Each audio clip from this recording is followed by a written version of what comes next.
bring in Jeff Passan, the Major League Baseball insider for the mothership.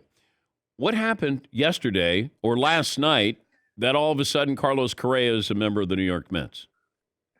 I'm still trying to figure out the details, Dan, but I think the sketch looks like this. Carlos Correa had agreed to a 13-year, $350 million deal with the San Francisco Giants. Such agreements, of course, are pending physical examination. In the physical examination, something came up. I don't know what specifically at this point that spooked the Giants. And when that deal seemingly fell apart, Steve Cohen, the New York Mets owner, who had at the 11th hour prior to Correa's agreement with the Giants, talked with Correa about a potential deal, rekindled things with Scott Boras, Correa's agent, and over the course of the next 5 or so hours, they hammered out a 12-year, $315 million deal that took the Mets payroll to the cusp of $500 million, Dan. It would be the most expensive team in North American professional sports history. The Mets have, if Correa passes the physical, which he is expected to do at this point, of course. Wait. Hold on. $800 million. I mean, so the medical issue that the Giants brought up is not going to be a medical issue with the Mets?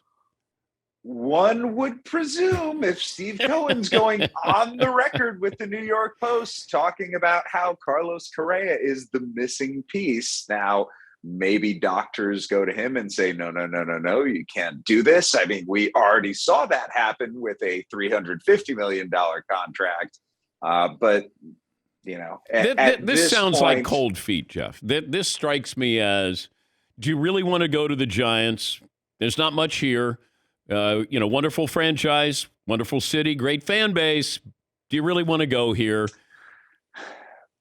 Why would you agree in the first place? I don't. Well, because the money, you couldn't turn it down. Scott Boras doesn't go for the second best offer.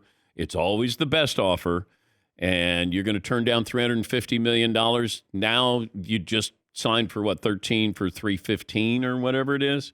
Feels like Carlos Correa may have said to Scott Boras, you know what? I just don't feel, this doesn't feel right. This isn't where I want to be. Because if I'm going to buy a house, but I can't inspect it, but it's going to cost me $300 million, or there's an issue, but I don't know exactly what it is, I would have some concerns about that. This just feels like it's cold feet on Carlos Correa.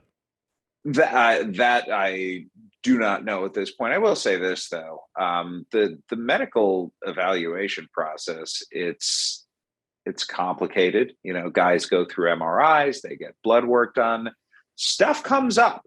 Like, this sort of thing happens probably a little more frequently than the public realizes, because behind the scenes, there can be renegotiation on the deal. And you know, if there's any cold feet, maybe it came after the Giants said, hey, we have an issue, we have a problem here. And then at that point, all bets are off.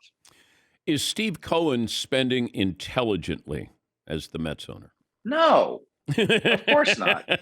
But nobody ever suggested that he should, or that that's necessary for winning. No, he's spending like the richest owner in Major League Baseball should spend, according to fans. Now, generally speaking, what fans want is not gone out and exercised by their owner, but Steve Cohen is changing the paradigm there, Dan. We have to understand, he bought the New York Mets as a giant New York Mets fan, and he is running the New York Mets like a giant New York Mets fan. He spent $800+ million in free agency this offseason, bringing in Justin Verlander, bringing back Brandon Nimmo and Edwin Diaz. This is the fourth 9-figure contract, if it gets done, that the Mets will have done this offseason alone. They've already got Pete Alonso, they've got Francisco Lindor, they've got Starling Marte and Max Scherzer and Carlos Carrasco and Kodai Senga and Jose Quintana, and I can go on and on and on about all the talent that the New York Mets have. And on paper, considering that they, won 101 games last year, they are the presumed favorite in the in the National League East, rather. But let's not forget the 2021 World Series champion Atlanta Braves, still in the NL East. The 2022 National League champion Philadelphia Phillies, still in the National League East, and with Trey Turner added to that team, along with Taijuan Walker. So it's not like the Mets are going to win the NL East running away at this point, or that they're such overwhelming favorites. No, this is a better Mets team than there was last year, but is it a team that's a $500 million talent team? I wouldn't quite go there yet. The World Series odds, according to DraftKings, the Astros are still the favorites.